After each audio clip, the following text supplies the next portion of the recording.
तो ये तमाम वो सवाल जो इस वक्त हम उस पर चर्चा करने के लिए तमाम खास मेहमान इस वक्त हमारे साथ जुड़ चुके हैं। कौशल कांत मिश्रा जी स्पोक्स पर्सन हैं भारतीय जनता पार्टी के, इस वक्त हमारे साथ जुड़े हुए हैं। अवधेश कुमार जी हमारे साथ जुड़े हुए हैं, सीनियर जर्नलिस्ट हैं। इनके अलावा आचार्य विक्रमादित्य हमारे साथ जुड़े हुए हैं, हिंदू धर्म गुरु हैं। मनोज तिवारी लीडर हैं कांग्रेस के, हमारे साथ जुड़े हुए हैं। और साथ ही साथ दुष्यंत नागर पॉलिटिकल एनालिस्ट हैं, हमारे साथ जुड़े हुए हैं यहाँ नोएडा स्टूडियो से। चर्चा की शुरुआत करने से पहले आप सभी पैनलिस्ट को दीपावली की बहुत बहुत शुभकामनाएं। और शुरुआत मनोज तिवारी जी मैं आपसे करूंगी।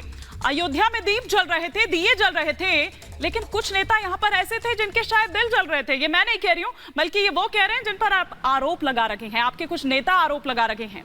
ऐसा क्यों? हिमानी जी, सबसे पहले रिपब्लिक भारत के समस्त दर्शकों को और समस्त भारतवासियों को आपके चैनल के माध्यम से दीपावली की बहुत बहुत बधाई। दूसरी बात, आपका जो प्रश्न है उसके ऊपर मैं आता हूँ। देखिए, धर्म के नाम पर व्यापार और आस्था के नाम पर राजनीति ये भारतीय संस्कृति के खिलाफ है। और बारंबार इस बात को कहा जा रहा है राम सबके हैं और सब लोग राम के प्रति श्रद्धा रखते हैं। और कोई भी हिंदू हो या मुसलमान हो या भारत का कोई भी नागरिक हो जो भारतीय संस्कृति को समझता है, वो धर्म के नाम पर, आस्था के नाम पर जो पूजा पाठ की विधि है, जो तरीका है, जो आस्था का तरीका है, उसको आत्मसात करता है, उसको स्वीकार करता है। लेकिन इस देश में बहुत सारी ऐसी मूलभूत समस्याएं हैं। एक राजनीतिज्ञ, प्रधानमंत्री जिस देश के प्रधानमंत्री हैं, और उनको भारत की बुनियादी समस्याओं को समझना होगा। बारंबार दीपोत्सव, जलोत्सव, मंदिरोत्सव, ये सारे जो हिंदी के लच्छेदार शब्द हैं उसका धर्म से जोड़ करके उसका धार्मिकरण करते हुए राजनीति की रोटी सेकना, ये भारत की संस्कृति नहीं है। और ये भारत की लोकतांत्रिक व्यवस्था को धत्ता जताता है। दूसरी बात, अधीर रंजन चौधरी जी का जो बयान है वो बिल्कुल 100% सही है। आज भारत के कश्मीर से कन्याकुमारी तक माननीय प्रधानमंत्री जी कहीं जाए और पूछे लोगों से आपकी समस्याएं क्या है, लोग ये नहीं कहेंगे कि राम के मंदिर में दीपोत्सव नहीं हुआ, दीप नहीं जला। लोग ये कहेंगे कि हमको रोजगार नहीं मिला, हमारी आर्थिक स्थिति बिल्कुल खराब है, व्यापार नहीं है, सब लोग परेशान हैं। तो देश के प्रधानमंत्री को आज 8 वर्षों से आम जनता के बीच में जाकर ये पूछने का समय नहीं मिला।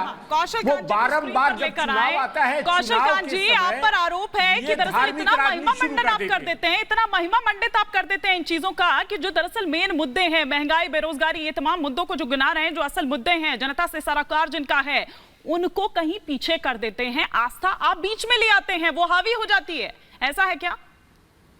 हिमानी जी, देखिए, जब तक अभी कांग्रेस की सरकार रही है तब तक जो भी आपको कुछ भी काम अगर दिख रहा था या विकास दिख रहा था, वो धर्म रहित विकास दिख रहा था, संस्कृति रहित विकास दिख रहा था। आज जो भी विकास दिख रहा है वो संस्कृत सहित और धर्म सहित विकास दिख रहा है। यही इनकी आंखों की किरकिरी हो गया है। जो इनकी तुष्टीकरण की पॉलिटिक्स हमेशा से चलती आई है, आज जिस तरीके से सबका साथ, सबका विकास, सबका प्रयास और सबके विश्वास के साथ मोदी सरकार रामराज लाने के लिए कटिबद्ध है, और जिस तरीके से संस्कृति को डेवलपमेंट के साथ जोड़ करके लोगों को की भावनाओं का सम्मान किया जा रहा है और यहाँ की संस्कृति को दोबारा पुनर्स्थापित करने की कोशिश की जा रही है। आपको ये क्यों लगता है कि ये काम सिर्फ आप ही की सरकार कर रही है, पिछली सरकारों ने वो काम नहीं किया है? या फिर हिंदुत्व, या जिस तरह से आप यहाँ पर तीर्थ स्थानों का जीर्णोद्धार करने की बात कर रहे हैं, पुराना गौरव वापस लौटाने की बात कर रहे हैं, ऐसा क्यों आपको लगता है कि आप ही की सरकार कर रही है और पिछली सरकारों ने ऐसा नहीं किया?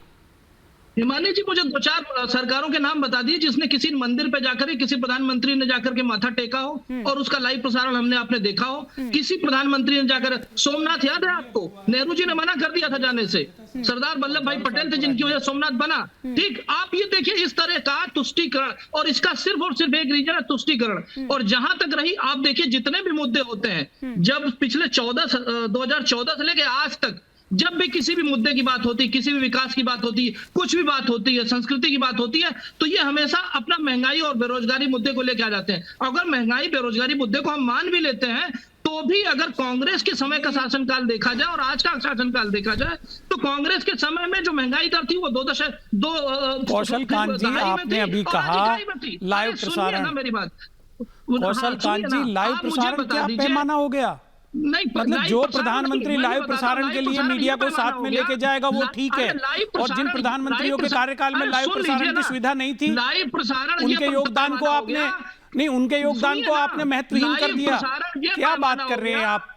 लाइव आप प्रसारण ये इंदिरा पैमाना हो गांधी गया जी ने, कि स्वर्गीय अगर- राजीव गांधी सुनिए जी ना ने अरे इस सुन- देश के मैं लिए, बोलने की भारत की बजाय सुन संस्कृति लीजिए के मेरी बात। उन्नयन के लिए, लाइव प्रसारण ये उत्थान के लिए पैमाना हो कौन सी गया कसर कि छोड़ी? जब कभी आप मुझे बता स्टार दीजिए पार्टी होती थी श्री या राजीव किसी गांधी जी ने दूसरे धर्म की 5 बात वर्ष के होती थी, कार्यकाल में तो उसको महाभारत और किया जाता था। ठीक है रामायण कौशल कांत जी, आप एक बार सुन लेते हैं दुष्यंत जी को, फिर आप काउंटर करिएगा। भारत की वो आपकी बात पर कुछ कह रहे हैं। धर्म, भारत के आध्यात्म को जन जन तक पहुंचाने वाले लीडर का नाम, उन प्रधानमंत्री का नाम राजीव गांधी था।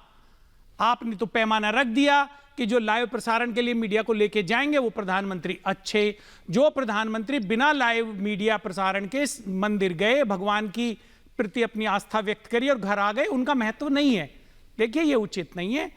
प्रधानमंत्री जी जाएं, उनका स्वागत है, उनका धन्यवाद है,